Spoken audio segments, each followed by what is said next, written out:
ಇವೆಲ್ಲವನ್ನು ಗಮನಿಸಿದಾಗ ಈ ರಾಜ್ಯದ ಮುಖ್ಯಮಂತ್ರಿಗಳು ಅಹಿಂದ ವರ್ಗ ಹಾಗೂ ಹಿಂದುಳಿದ ವರ್ಗಗಳ ಹೆಸರಿನಲ್ಲಿ ಇವತ್ತು ಅವರ ಒಂದು ಸಹಕಾರದಿಂದ ಈ ರಾಜ್ಯದಲ್ಲಿ ಏನು 136 ಸ್ಥಾನವನ್ನು ಇವತ್ತು ಶಾಸಕ ಮಿತ್ರರನ್ನ ಗೆಲ್ಲಿಸಿದ್ದಾರೆ. ಇಂಥ ಒಂದು ಪರಿಶಿಷ್ಟ ಜಾತಿ, ಇಂಥ ಒಂದು ಪರಿಶಿಷ್ಟ ಪಂಗಡಕ್ಕೆ ಈ ರೀತಿಯಾದಂಥ ಕಾಂಗ್ರೆಸ್ನ ನಡೆಗಳು ನಿಜಕ್ಕೂ ಕೂಡ ಇವತ್ತು ರಾಜ್ಯದ ಜನತೆ ಚೀಮಾರಿ ಆಗ್ತಾ ಇದ್ದಾರೆ.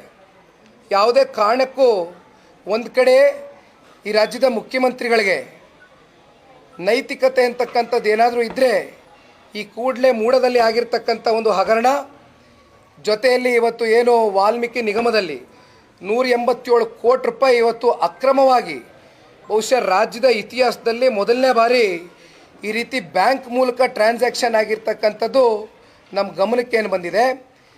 ವಿಧಾನಮಂಡಲದಲ್ಲೇ ಸ್ವತಃ ರಾಜ್ಯದ ಮುಖ್ಯಮಂತ್ರಿಗಳು 187 ಕೋಟಿ ಅಲ್ಲ 89 ಕೋಟಿ ಇವತ್ತು ಹಗರಣ ಆಗಿರ್ತಕ್ಕಂಥದ್ದು ಸತ್ಯ ಅಂತಕ್ಕಂಥದ್ದು ಸ್ವತಃ ಇವತ್ತು ಈ ರಾಜ್ಯದ ಮುಖ್ಯಮಂತ್ರಿಗಳೇ ಒಪ್ಕೊಂಡಿದ್ದಾರೆ. ಹಾಗಾಗಿ ಇವತ್ತು ಏನಾದರೂ ಮಾನ್ಯ ಸಿದ್ದರಾಮಣ್ಣ ಅವರಿಗೆ ನೈತಿಕತೆ ಅಂತಕ್ಕಂಥದ್ದಿದ್ದರೆ ದಯಮಾಡಿ ಈ ಕೂಡಲೇ ರಾಜೀನಾಮೆ ಕೊಡಬೇಕು ಅಂತಕ್ಕಂಥದ್ದನ್ನ ಈ ಸಂದರ್ಭದಲ್ಲಿ ಜನತಾದಳ ಪಕ್ಷ ಹಾಗೂ ಭಾರತೀಯ ಜನತಾ ಪಾರ್ಟಿಯ ಮುಖಂಡರುಗಳು ನಾವು ಒತ್ತಾಯವನ್ನು ಮಾಡ್ತೇವೆ. ಥ್ಯಾಂಕ್ ಯು ಅಣ್ಣ. ಬೇರೆ ಏನಾರು ಕೇಳಿದ್ರೆ ಕೇಳ್ಬೋದು. ಇಂದ್ರೇಶ್ ಅಣ್ಣ ಮಾತಾಡ್ತೀರಾ?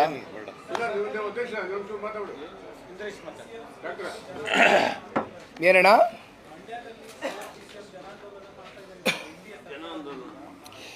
ಬಹುಶಃ ಇದು ಈ ದೇಶದ ಇತಿಹಾಸದಲ್ಲಿ, ಈ ರಾಜ್ಯದ ಇತಿಹಾಸದಲ್ಲಿ ಒಂದು ಆಡಳಿತ ಪಕ್ಷ ಬಹುಶಃ ಮೊದಲನೇ ಬಾರಿ ಈ ರೀತಿಯಾದಂಥ ಅದೇನೋ ಜನಾಂದೋಲನ ಅಂತಕ್ಕಂಥ ಕಾರ್ಯಕ್ರಮದ ಹೆಸರಲ್ಲಿ ಇವತ್ತೇನು ಹೊರಟಿದ್ದಾರೆ. ಇವತ್ತು ವಿರೋಧ ಪಕ್ಷದವ್ರಿಗೆ ಕನಿಷ್ಠ ಪಕ್ಷ ವಿಧಾನಮಂಡಲದಲ್ಲಿ ಮೂಡ ಹಾಗೂ ವಾಲ್ಮೀಕಿ ಹಗರಣ ನಡೆದಂಥ ಸಂದರ್ಭದಲ್ಲಿ ಚರ್ಚೆ ಮಾಡಲಿಕ್ಕೆ ಇವತ್ತು ವಿಧಾನಸಭೆಯಲ್ಲಿ ಅವಕಾಶವನ್ನು ಮಾಡ್ದಿರಾ ಪಲಾಯನವಾದವನ್ನು ಮಾಡಿ ಇವತ್ತು ರಾಜ್ಯದ ಜನತೆಗೆ ಒಂದು ಅನುಮಾನ ಮೂಡಿಸ್ತಕ್ಕಂಥ ರೀತಿಯಲ್ಲಿ ಅವರ ನಡೆಗಳೇನು ಕಾಣ್ತಾ ಇದೆ, ಇವೆಲ್ಲವನ್ನು ಕೂಡ ಮುಚ್ಚಾಕೊಳ್ಳಿಕ್ಕೋಸ್ಕರ ಇವತ್ತು ಜನಾಂದೋಲನ ಅಂತಕ್ಕಂಥ ಹೆಸರಲ್ಲಿ ಏನು ನಮ್ಮ ಈಗೆಲ್ಲ ನೆನ್ನೆ ಇದಾಯ್ತಾ ಎಂಥದ್ದು ಮದ್ದೂರು ಇವತ್ತು ಮಂಡ್ಯ, ಇದು ಜಸ್ಟ್ ಈ ಇಶ್ಯೂನ ಡೈವರ್ಟ್ ಮಾಡ್ತಕ್ಕಂಥ ಕಾರ್ಯಕ್ರಮ ಅಷ್ಟೇ. ಇದರಲ್ಲಿ ಏನು ಉರುಳಿಲ್ಲ. ಓಕೆ, ಏನಣ್ಣ ಬೇರೆ ಏನಾರು ಇತ್ತಣ್ಣ?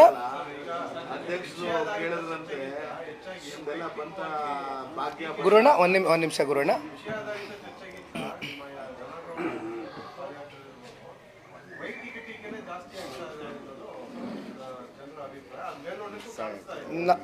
ನಾನು ಒಂದು ಮಾತಣ್ಣ, ಬಹುಶಃ ಈ ಪಾದಯಾತ್ರೆ ಯಾವಾಗ ಪ್ರಾರಂಭ ಆಗುತ್ತೆ ಅಂತ ತಿಳಿದು ಬಂತು.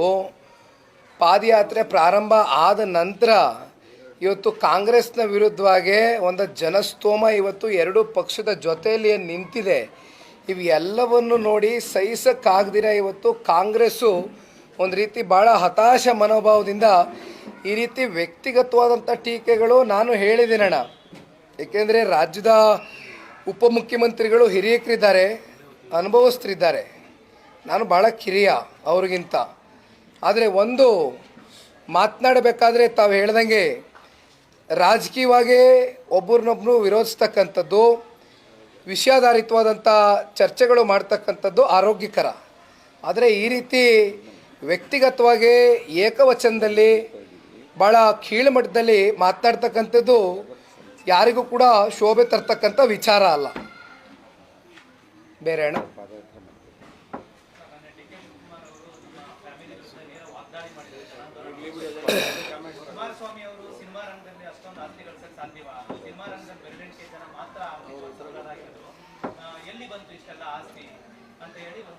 ರಾಜಕಾರಣಕ್ಕೆ ಪ್ರವೇಶ ಮಾಡಿದ ನಂತರ ಯಾರ್ಯಾರ ಆಸ್ತಿ ಎಷ್ಟೆಷ್ಟು ವೃದ್ಧಿ ಆಗಿದೆ ಅಂತಕ್ಕಂಥದ್ದು ತಾವೇ ಮಾಧ್ಯಮಗಳಲ್ಲಿ ಪ್ರಸಾರ ಮಾಡ್ತಾಯಿದ್ರಿ 2 ದಿನದಿಂದ ನಿರಂತರವಾಗಿ. ಮಾನ್ಯ ಕುಮಾರಣ್ಣ ಅವರು ಮೈಸೂರಿನಲ್ಲಿ ಸಿನಿಮಾ ಹಂಚಿಕೆದಾರರಾಗಿ ನಾನು ಹುಟ್ಟಲಿಕ್ಕಿಂತ ಮುಂಚೆ ನಾನು 88ನೇ ಇಸ್ವಿನಲ್ಲಿ ಹುಟ್ಟಿದ್ದು.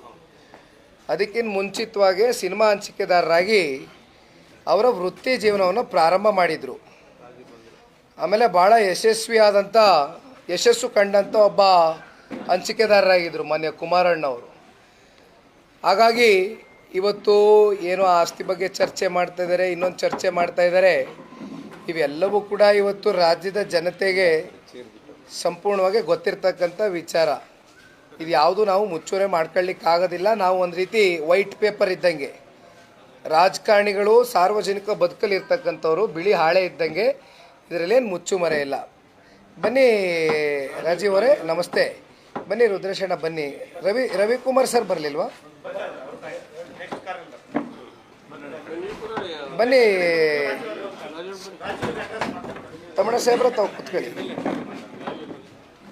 ಬಾರಣ್ಣ, ಪ್ಲೀಸ್ ಕಮ್. ಪರವಾಗಿಲ್ಲ, ನಾನು 8:45ಗೆ ಬಂದೆ. ಪಾದಯಾತ್ರೆ ತಡೆ ಆಗೋದು ಬೇಡ, ಕಾರ್ಯಕರ್ತರ ಟೈಮ್ ಕರೆಕ್ಟಾಗೆ ಸ್ವಲ್ಪ ಪಾಪ ಊಟದ ವ್ಯವಸ್ಥೆ ಎಲ್ಲ ಆಗಲಿ ಅಂತ. ಬೇರೆ ಏನಾರಿತ್ತಣ್ಣ ಕೇಳೋಂಥದ್ದು? ಅಷ್ಟು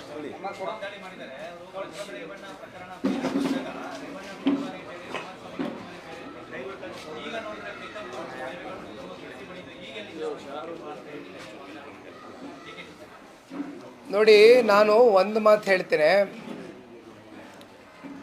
ಬಹುಶಃ NDAಯ ಅಲಯನ್ಸು ಫಾರ್ಮೇಷನ್ ಆದ ನಂತರ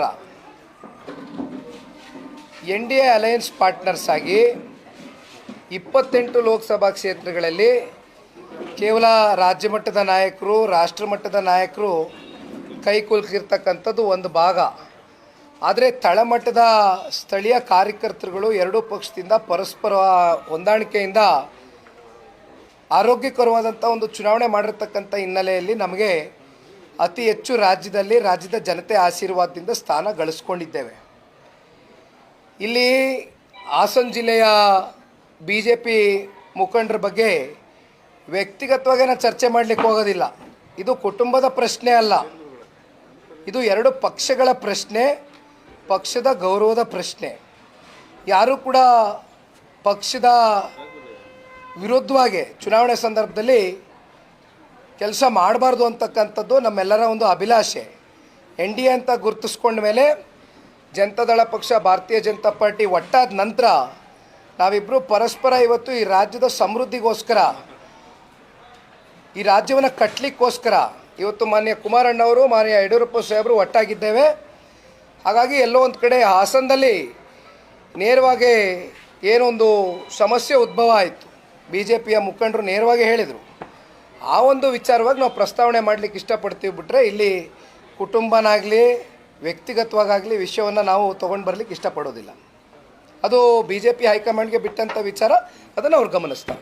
ಬೇರೆ ಏನಾರಿತ್ತಣ್ಣ? ಅಷ್ಟೇ ಅಣ್ಣ? ಖಂಡಿತ ಇಲ್ಲ. ದಿಕ್ತಪ್ಪಿಸ್ತಕ್ಕಂಥ ಪ್ರಯತ್ನವನ್ನು ಕಾಂಗ್ರೆಸ್ ಮಾಡ್ತಾ ಇದ್ದಾರೆ. ಯಾಕೆಂದರೆ ಈ ಪಾದಯಾತ್ರೆಯನ್ನು ಯಶಸ್ಸನ್ನು ನೋಡಿ ಅವ್ರಿಗೆ ಸಹಿಸ್ಕೊಳ್ಳಿಕ್ಕೆ ಆಗ್ತಾ ಇಲ್ಲ.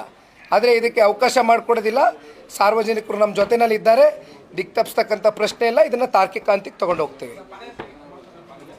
ಮಾನ್ಯ ಕುಮಾರಣ್ಣವರು ಬೆಳಗ್ಗೆ 5 ಗಂಟೆಗೆ ನವದೆಹಲಿಯಾಗಿ ಹೋಗಿದ್ದಾರೆ. ಪಾರ್ಲಿಮೆಂಟ್ ನಡೀತಾ ಇದೆ ನಿಮ್ಮೆಲ್ರಿಗೂ ಗೊತ್ತಿದ್ದಾಗೆ.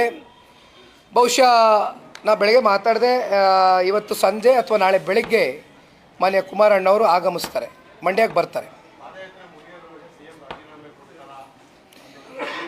ನೈತಿಕತೆ ಅಂತಕ್ಕಂಥ ಪದಕ್ಕೆ ಏನಾದ್ರು ಅರ್ಥ ಗೊತ್ತಿದ್ರೆ ಕೊಡಬೇಕು, ಇಲ್ಲ ಅಂದರೆ ನಾವು ಇವತ್ತು ಹೋರಾಟ ಮಾಡ್ತೀವಿ, ಕಾನೂನಾತ್ಮಕವಾದಂಥ ಹೋರಾಟ ಕೈಗೊಳ್ತೀವಿ. ಥ್ಯಾಂಕ್ ಯು ಅಣ್ಣ. ಎಲ್ಲ